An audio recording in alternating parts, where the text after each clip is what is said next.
Продолжуваме со емисијата, како што најавивме, Дарко Симуновски, експерт за криптовалути, наш добро познат гостин. Господине Симуновски, добро дојдовте у студио 10. Добро ве најдов, благодарам на поканата, чест ми е и задоволство што повторно сум тука во 24 вести. Некако го следиме пазаров со криптовалути, ги следиме подемите, падовите, па тогаш правиме некаков пресек за тоа што се случува со овие емисии. Сега ми се чини како да има повторно некаков зелен, позитивен бран или бул маркет, ајде да речеме, дали вие ќе ни кажете, некаква повторно позитива се гледа на криптопазарот, особено со биткоинот. Така е. Сега моментално биткоин веќе го има како што биткоин сепак е локомотивата на криптовалутите. Ако биткоин оди горе, другите следат, така да многу е битно таа локомотива да продолжи да оди напред.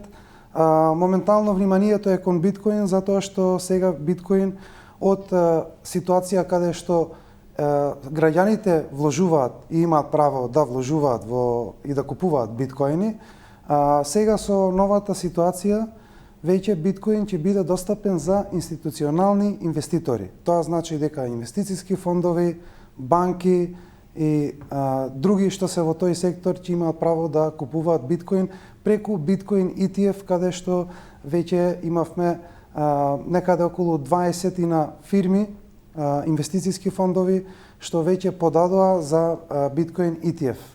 И тоа беше таа иницијална каписла што го турна пазарот во зелено и во еден позитивен тренд.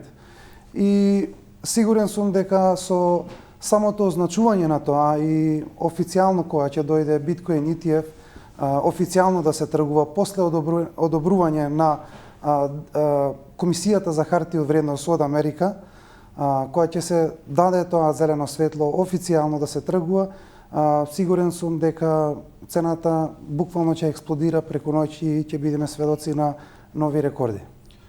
Имаше една информација дека и американската влада чува дел од своите резерви во биткоин. Тоа беше кажано, излезе како информација, не беше демантирано од никого, ми се чини беше спомната некаква сума од 50 милиарди долари. Тоа за американските федерални резерви е мала сума, реално, но сепак е некаков знак, значи дека институционално криптото добива потврда. Да.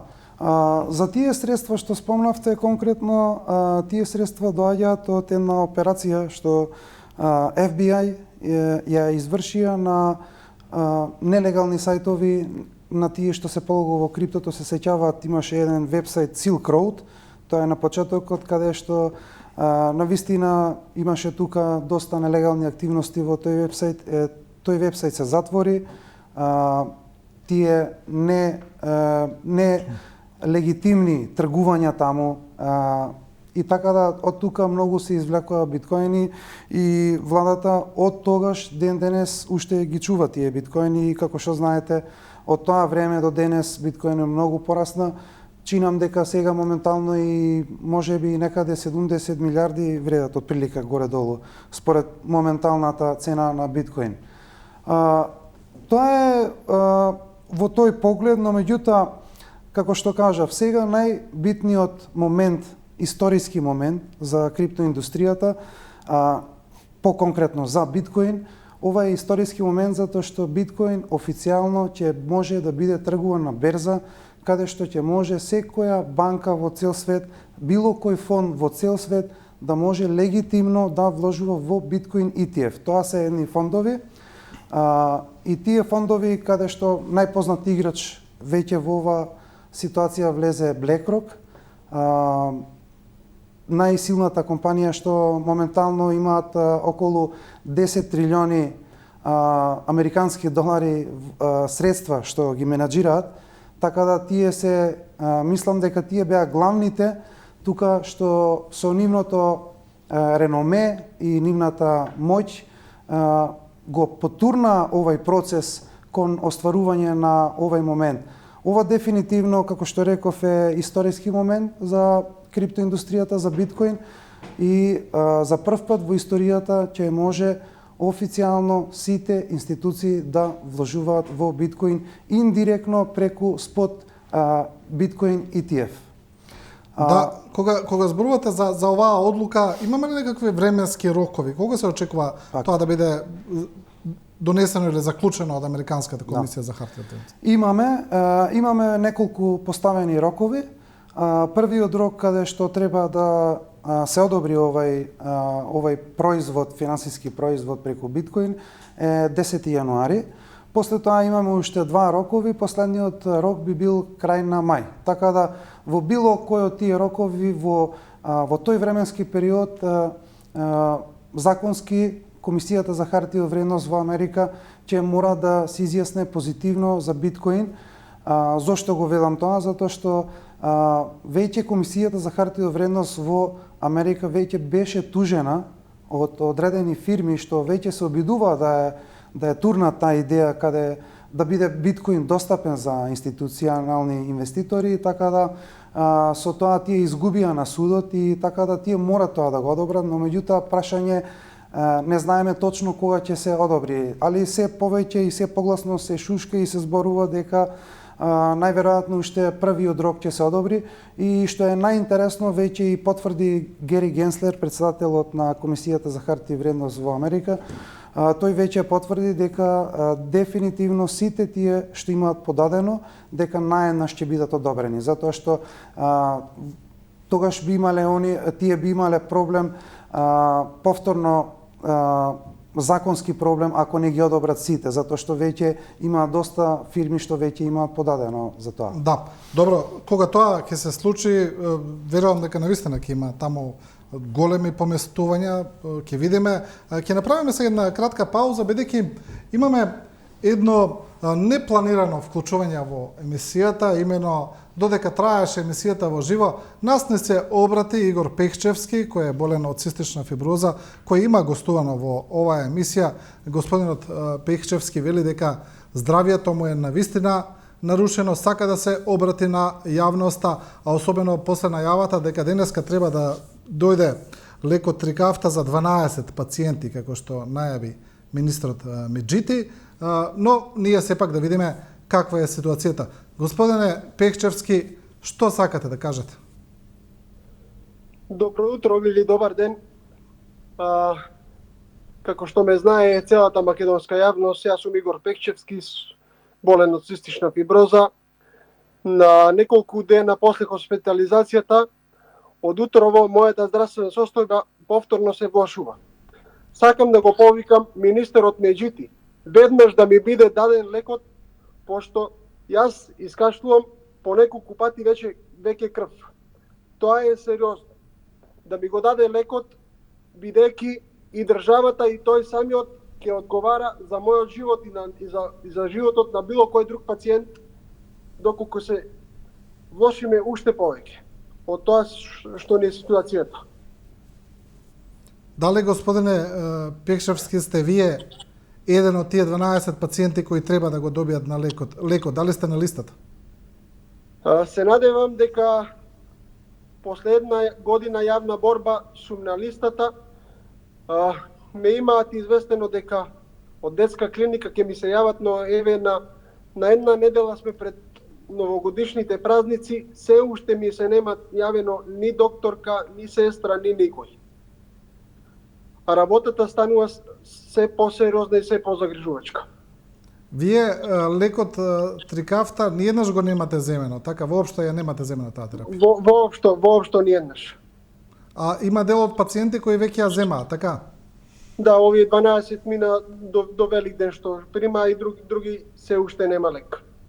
Значи вие всушност не ни знаете дали вие ќе го добиете лекот сега и да стигне? Воопшто не ни се јавија. Единствено сме известени дека целиот процес ќе се одвива на детска клиника. Ни докторката Фуштич ми се нема јавено, ни од главните сестри, ни од никој. И ево од утрово сум во голема паника. Тоа што крв искашлувам, тоа е страшно загрижувачка состојба, тоа од белите дробови се искашлува и е алармантно ептен. Не сакам премногу да ве задржувам во програма, уште само едно прашање, дали терапијата која ја пиете, освен трикафта, значи очигледно дека не помага? Не помага, тоа е видно. Тоа е видно, еве јас по неколку месеци таму во болницата имав и температура неколку дена, се нормализираше тоа, но еве по неколку време по хоспитализацијата повторно ми се влошува. Решението е трикафта веднаш и сега да ми се даде, го повикувам министерот Меджити, по не знам веќе кој пат да ми го даде веднаш лекот. Оваа недела. Дали, еве уште само ова, дали вие утрова се јавивте во клиниката за детски болести да им кажете за вашата ситуација дека се влошува? Ја известив докторката од пулмологија кај што лежев. Докторката ми напиша дека некои се витамини и други работи треба да примам и да се упатам денеска кај матичната да видиме што ќе направиме со мојот случај. Да. Добро, господине Пекчевски, еве ние се разбира дека се придружуваме до овој ваш апел до министрот Меджити, до клиниката за детски болести, да ви помогнат веднаш, денеска, значи да изреагираат, бидејќи навистина состојбата, како што и самиот покажавте, ви се влошува. Се разбира, ви посакуваме добро здравје и се надеваме дека ова ќе се реши веднаш, уште денеска, што е можно најбрзо. Ви благодариме и на вас и за поддршката, за целиот ангажман кој сте наш ветер во грб и се надевам дека денеска министерот Меджити ќе се одважи и ќе им каже на здравствените работници да бидам повикан овие денови за да го примам лекот и конечно да можам да продолжам нормално да живеам како секој друг.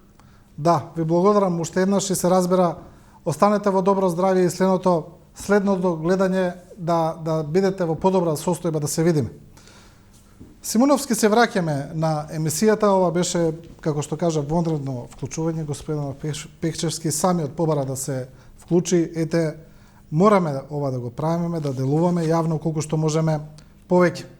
Кога зборуваме, се враќаме на криптовалутите, ова што го зборувате вие за една нивна регулација или враќање или ставање, ајде да речеме, во останатите финансиски токови, сигурно, тоа е сигурно дека ќе влијае позитивно врз целиот пазар, а досега оно што беше проблем, што влијаеше лошо, да речеме негативно, беа тие пропагањето на одредени именувачници, на одредени сајтови кои на веќе онака тој еден бурен криптопазар внесуваат цело време доза на несигурност кај граѓаните и кај инвеститорите.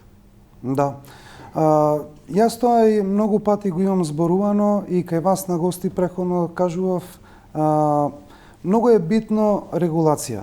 Токму ради овие работи, еве пример, единствена, малкумина ова го знаат, овој податок, единствена 100% регулирана менувачница во свет, моментално е само Coinbase.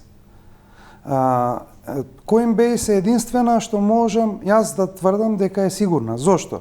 Затоа што Coinbase е јавно тргувана фирма. Значи, кога една фирма оди јавно да биде тргувана, да се продаваат акции од таа фирма, таа фирма има ревизори, што имаат квартални ревизори, имаат сметководители, тие сите податоци одат јавно. Тие се знае која е нивната залиха, кои се нивните резерви, кој е начинот на функционирање и која е профитабилноста, реалноста. И самата берза има дополнителен надзор. Мора да дават извештаи, мора да дават таму. Точно. И затоа јас многу пати кажував дека е круцијално да се донесат регулации за криптовалутите, за да нема вакви ситуации што ги имавме. Еве сега гледаме со Binance, сосема оправдано, некои викат дека е напад на криптото, јас не гледам дека е напад на криптото. Јас сум гласноговорник за криптоиндустријата, но меѓутоа не е ова напад, едноставно мора да се знае кој што прави и како работи. Затоа што ние имавме доста некои извештаи што излегоа од куќи што прават ревизија на самиот блокчейн и на самите трансакции тврдат дека ликвидноста Binance што тврди дека ја има, дека всушност таа не е реална ликвидност што ја тие прикажуваат и многу други работи. За разлика кај Coinbase, тој е сосема различен случај. Таму е екзактно и точно се знае кој што прави и се знае како одат тие финансиски извештаи. Така да, несомнено, јас и во мојата книга Фундаменти на криптоиндустријата објаснив дека ние покрај овие три класи на финансиски средства на наследените пазари како акции, обврзници и комодитети и криптовалутите дефинитивно ги стави во класификација на финансиски средства. Ние веќе одиме кон тој пат. Од 2024 година веќе официјално во Европска унија намика регулаторна комисија за дигитални средства, веќе тие имаат цел пакет, сет мерки, каде што ги регулираат криптовалутите и сите стабилни валути, сето тоа што произлегува од тој цел екосистем на криптовалутите. Затоа што само со регулација, правилна регулација, тогаш ќе имаме бенефиците и самите граѓани, и институции, и државите нормално, затоа што ќе има повеќе прилив од повеќе даноци што ќе на тој обрт на тој пазар. Кога зборувате за Binance, имаше скоро некакви дури апокалиптични предвидувања или алармирања, ајде да речеме, од одредени експерти кои го споредуваа Binance со претходно пропаднатите менувачници кои велат истите знаци кои беа таму ги гледаме и кај Binance, но како да состојбата таму се стабилизира, дека па имаше доста и вадење на средства од Binance, но ми се чини дека платија сега и некоја казна, ми се чини огромна. 4 милиарди долари. 4 милиарди, да, дека состојбата како да се стабилизира или не? Со Binance зборувам. Тешко е да се предвиди затоа што како што кажав, Binance не е регулиран, како што е Coinbase. Значи во една таква ситуација, не само Binance и другите криптоменувачници, тоа важи за сите, освен Coinbase. Сите се делумно регулирани или не се регулирани. Обично тоа се фирми што се офшор, каде што многу регулациите таму се минимални и фактички тие функционираат како едни црни кутии. Значи ние точно не знаеме што се случува внатре. Моја претпоставка е, јас и кога се случи падот кај FTX и преходно зборувавме на таа тема, јас многу пати тоа го кажувам и во книгата го пишував, криптото не е за да биде да се чува на централна менувачница. Менувачницата, самиот збор кажува, служи за да менуваме, да правиме размена на тие криптовалути со фиат валути. И после тоа од која ќе купуваме да ги вратиме на независен паричник. Дали тоа е хардвер волет како Трезор или тоа е дигитален некој паричник како Trust Wallet, MetaMask и така натака. Значи тоа е многу битно да се разбере и како што кажав, регулацијата е клучна овде за да може ова нов феномен, ова индустрија, значи каде што можеме сите да извлечиме полза, тоа е возможно само со патот преку регулација. Каде е Македонија тука во приказната, бидејќи ми се чини дека македонските институции воопшто не работат на ова прашање. Народната банка ги има спомнато, ми се чини, криптовалутите кога ги предупредува граѓаните дека тоа се нерегулирани, не безбедни средства и така натаму, но немаме никаков посериозен чекор кон регулација на ова или некако. Ние во Македонија имаме една трагикомична ситуација во тој поглед. Трагично е тоа што на една ваква иновација ние чекаме некој друг да ни наложи што ние да правиме. Во Македонија ние веќе се навикнавме каде што нема иницијатива од натре, иницијативата доаѓа од надвор. Најверојатно тие чекаат некој од надвор нешто да им каже. Јас многу пати јавно тоа ги повикував да се направат одредени регулации, регулации каде што на вистина ќе бидат позитивни за нашето општество. Затоа што ако криптовалутите се стават во класа на финансиски средства каде што еве гледаме доста држави веќе развиени држави одат кон таа траекторија, кон тој правец, затоа што тие ги согледале бенефициите од употребата на криптоиндустријата во сферата на живење и на општеството. Така да и ние треба да се стремиме кон тој пат, затоа што тоа само може да донесе бенефит. Моментално вака во сива зона кај нас никој не е во бенефит. Луѓето повторно ќе продолжуваат да тргуваат, не може никој да ги запре, а државата не добива ништо од тоа, фирмите исто така не можат да навлезат во тој домен, во тој сектор, има пречки, така да јас се надевам дека што поскоро ќе ги послушаат моите повикувања и дека можеби, барем ако ништо друго, ќе седнеме на една консултација да им ги објаснам кои се позитивните работи. Навистина ова е многу позитивно. Јас тоа многу пати го зборував. Значи и ликвидноста на нашиот денар ќе се зголеми и исто така приливот на даноци што би призлегле од трансакции со криптовалути. Како помина експериментот, да речеме, во Ел Салвадор? Сега, каков фидбек имаме од тоа? Позитивен или негативен? Ел Салвадор се случува една револуција, општествена револуција, во многу... Само да кажам за гледачите кои не знаат, Ел Салвадор официјално го прифати биткоинот како официјално средство за плаќање во државата. Да. Од септември 2021 година официјално Ел Салвадор веќе биткоин го има како своја втора национална валута. Тие веќе го имаат, за гледачите што не знаат, веќе го имаат прифатено доларот како национална валута и сега од 2021 веќе го дадоа и биткоин како национална валута. Гледаме прогрес во секој дел на општеството. Претседателот на Ел Салвадор е човек што навистина се грижи за својот народ, човек што навистина сака да ја помогне на својата држава, за разлика од тука, и направи доста прогресивни мерки. Криминалот од најкриминална држава, сега моментално таму скоро и да немаме криминал, побезбедна е од западноевропските држави, прво од тука. После, самите параметри што ги гледаме економски, одат во еден позитивен тренд. Државата има повеќе ликвидност, инвестициите се во највисоко ниво од постоењето на државата. Од кога постои Ел Салвадор, моментално имаме најголем број на инвестиции од кога постои самата држава. Значи тоа е еден силен податок. Исто така, туризмот доживува расцут. Значи таму моментално туризмот е за 300, скоро за 260% накачен туризмот од самото појавување. Затоа што една таква позитивна регулација привлекува инвеститори, привлекува луѓе што се во таа област, каде што можат да придонесат со нивно техничко знаење, но меѓутоа и да стават инпут, инекција во финансиска инекција во самата економија. И така да тоа ние го гледаме и моментално споредбено со цела Јужна Америка и Средна Америка, Ел Салвадор